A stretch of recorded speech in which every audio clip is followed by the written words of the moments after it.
I just want to start this video off first by saying two things. First and foremost, everyone's entitled to their own opinion, regardless if you agree with me or disagree with me. That's up to you. You want to have a conversation about it, let's have a conversation about it. And secondly, I'm pretty sure we're all here because we love the game. And that's why I'm here. That's why I want to talk about it. By the title of this video, you already know what I'm going to talk about. The thing that pretty much every Halo player is talking about outside of actually playing the game. So, without wasting any more of your time, let's get right into it. As of now, this is literally the only Halo game that we played where the main real portion, if you're not a campaign player, the main multiplayer portion is completely free. You don't have to play, you don't have to drop a dime for that. Outside of that, we've constantly had a $60 paywall for you to enjoy the multiplayer experiences of this game. That's just a fact. Fact number two is, even if you have the multiplayer free, if you're in the Xbox ecosystem, PC, console, you have Game Pass, this game is literally free. Like, the entire thing, campaign and multiplayer, is literally going to be free. Yes, you can still pay $60 for it, which honestly, many people are speculating, and I'm also speculating, that you'll probably get something for playing the campaign for multiplayer or for buying the campaign for multiplayer. We can probably speculate that, but just sticking to the facts right now, if you're in the Xbox ecosystem and you have Game Pass, which 20 million plus people have Game Pass, multiplayer is free, campaigns want to be free. But the main portion of this video is about the multiplayer, which is free. When it comes to the multiplayer and it comes to the things that you have to buy in the multiplayer, it is all cosmetic. That is not the end all be all. Put your fucking pitchforks down for a second. It's not the end all be all. We're going to come back to this point, but everything that you can buy in this game is purely cosmetic and has no effect on your gameplay. We're going to come back to that. Keep moving out from the facts. We're going to move straight into the problems that we have for this game. Problem number one is the lack of content and the lack of things to do. Right now, when it comes to like playing multiplayer, there's only really a few things you can do right now. There's quick play, there's big team battle, there's ranked, and then there's custom games for anyone who's did any weird custom games right now. And then within that, there's not a lot of playlists that you can really play. There's not a lot of things that you can really do. And the things that you want to really do in those playlists are kind of conjumbled together. So if you want to just play Slayer, you got to risk playing Oddball or Strongholds or Capture the Flag.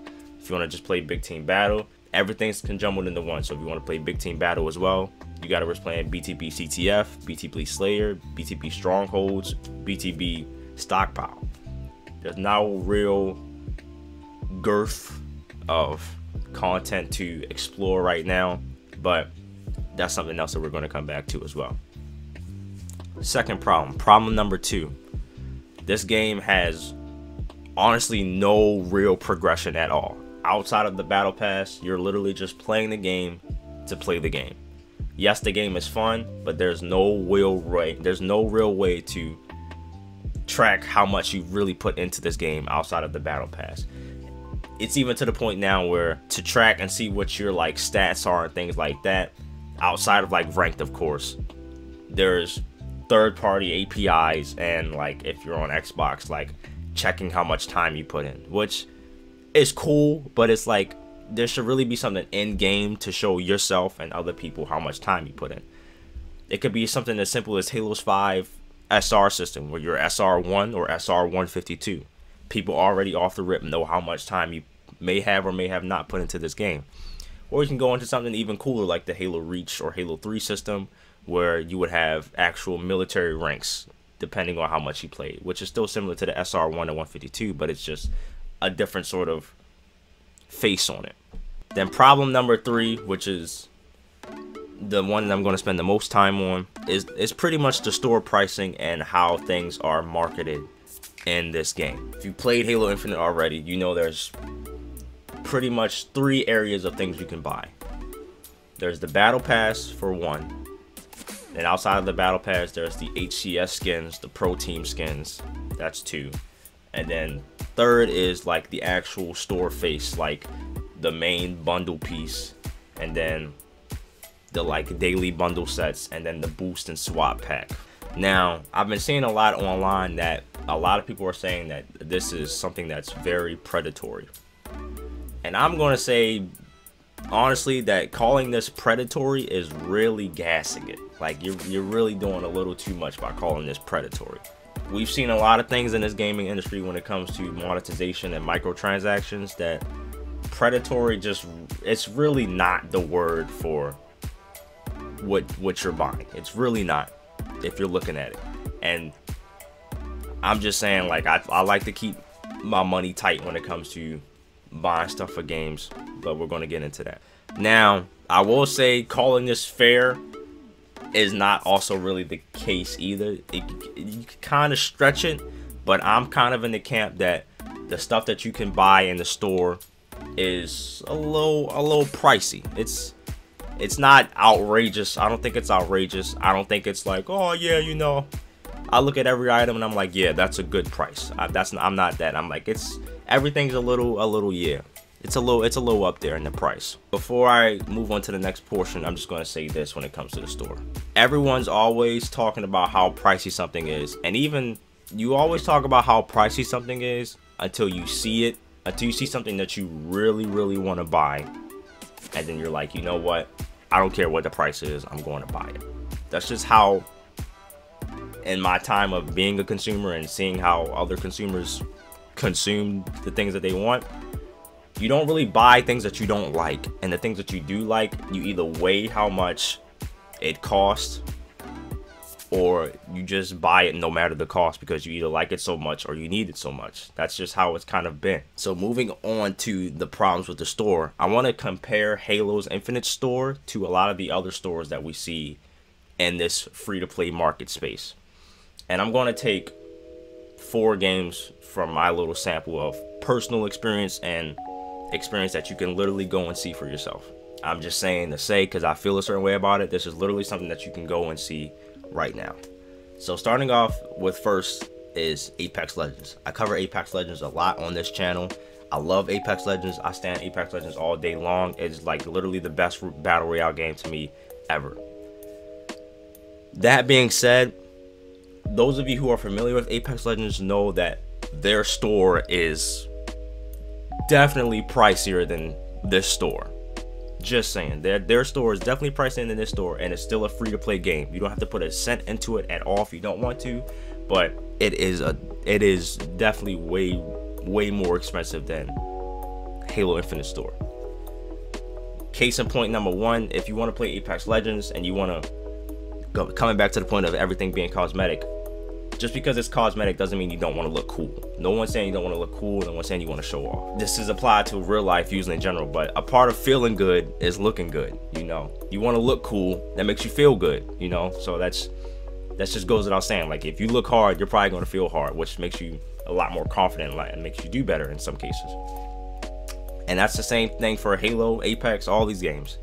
You want to look cool. You want to show off how your character looks. You want to make your character look personable to you. We all get that. Apex Legends still has loot boxes, for crying out loud. It's 2021 and the game still has loot boxes. And a loot pool of like over like what, 3,000 items at this point. You never know what you're going to get. People still buy them, people still grab them. People don't really have a problem with it because it's cosmetic, but even then it's still pretty pricey. And then honestly, like, the main draw for a lot of the like individualism for Apex Legends, which comes from the heirlooms that a lot of these characters have, is notoriously like known for being super expensive. I think it's like what, like if you want to get a heirloom for just buying loot boxes, it's like 500 bucks. And then now with the collection events, which if you're not familiar, Apex Legends has something where every individual character gets like their own special like heirloom weapon, where it doesn't change anything. It's purely cosmetic, but it's something that you can see and you can hold in your character's hand. And they lock it behind a paywall, and they lock it behind a paywall through usually the most accessible paywall is the collection event that they go through, which is you have like a collection of usually 24 items that you have to get all 24 items to get to get that specific little cosmetic piece. And this isn't something that's cheap either. Now, yes, all of those cosmetics you can get for like in-game currency or currency that you don't have to pay for. But usually the currency that you don't have to pay for is gone within you buying 1 to 2 items. As a person who does this all the time, I constantly weigh how much I'm going to have to probably spend versus how much I don't have to spend. And usually if you want the heirloom, you're going to have to spend anywhere from $100 to $200. And that's just Apex Legends. Then you have other games like Smite, free to play, Paladins, free to play, Fortnite, Warzone. All of these are free to play, but they all have their own sort of microtransaction systems that are kind of more egregious, as you could say, than Halo Infinite's. For example, Smite and Paladins still have loot boxes. They're called chests, but they're still loot boxes. They're areas in which they're a little better than loot boxes because you can see everything that's in the loot box, but it's still a roll of a chance on what you're expected to get. You don't know what you're going to get, but you're paying just that amount of money to get something out of that pool of items. Call of Duty and Fortnite, they're on kind of the same level as Halo Infinite is, whereas you'll see items in the store that you want to get that are usually bundled. Call of Duty is definitely one of these where they definitely have. Call of Duty has bundles that are 1,500, 2,400 card points where you'll get a character skin, a weapon skin, a weapon charm, and maybe like an emote or a takedown. So you'll get like 4 or 5 items for like what, $15, $20, $24, depending on how much the card points are. And then for Fortnite, it's pretty much the same way. You have like things that are 1,000 V-Bucks, 1,700 V-Bucks, 2,000 V-Bucks. And a lot of times it's usually just a skin, or it's like a skin and it's like the parachute and it's an emote, you know? So I feel like Halo Infinite being free to play is kind of on par with a lot of the other free to play games out here that we have, but it's not really, I don't think it's as bad as a lot of people are making it out to be. And at least with Halo Infinite, you know exactly what you're going to get when you're going to get it.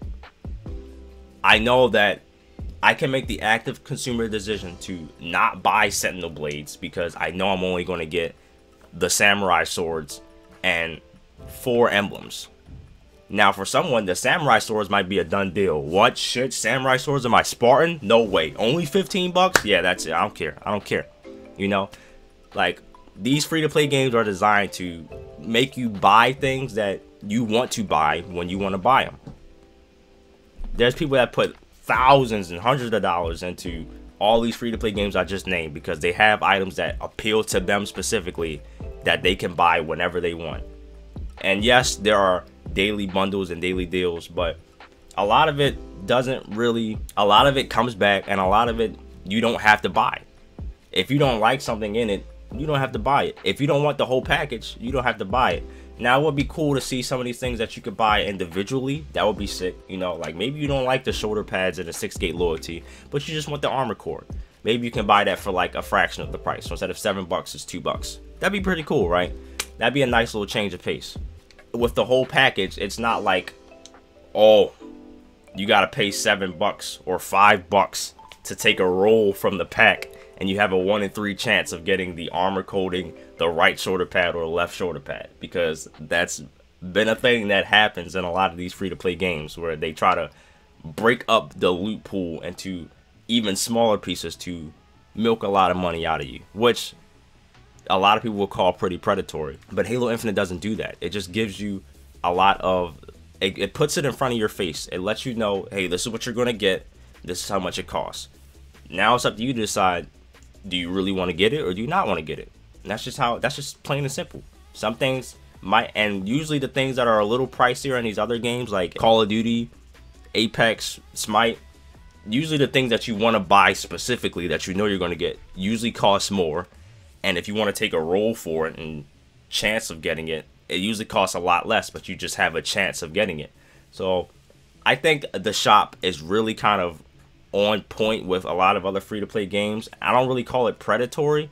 It is a little expensive, and I feel like they may lower the price maybe just a little bit, but I feel like this might be like the stamp of seal of like what things probably going to be for the store, just to say that. So honestly, just a little bit of personal thoughts on all of this. Like, I honestly feel like the store is a problem because there is a mean problem with the progression in this game. There's no progression that allows you to grab things and unlock things outside of just getting the battle pass and ranking the battle pass up. And yes, with the 10 ride event, there is like a free, everything is free, and you do get cosmetic stuff with that. But even this event is going to take a while for you to complete.